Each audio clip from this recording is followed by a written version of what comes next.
Papaliparin ko sa labas! Excited na ako. Ay, putang ina mo. Ay, binato. Binarel. Sorry.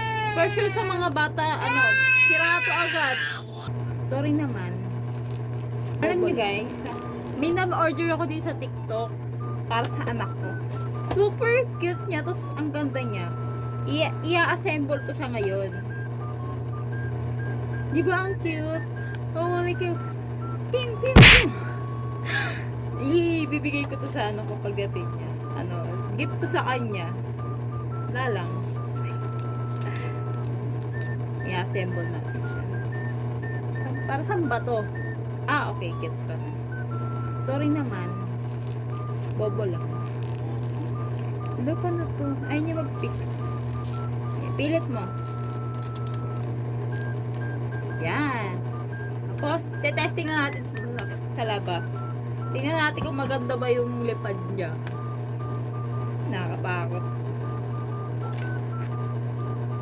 Gaganyan mo lang daw yan, Ay, di ba ito masira? Yan. Okay na. Papaliparin ko sa labas! Excited na ako. Excited na ako paliliparin ko siya sa labas. Pew! Testing out.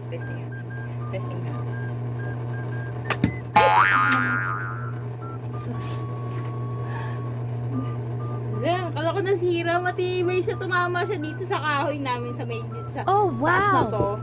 Hindi siya nasira. Ang lakas ng siguro mataas to pag binato ko pa to. Ay, binato. Binarel, sorry. Lutang.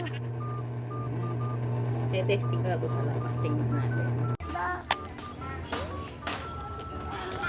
Try mo, dali. Try. Woo!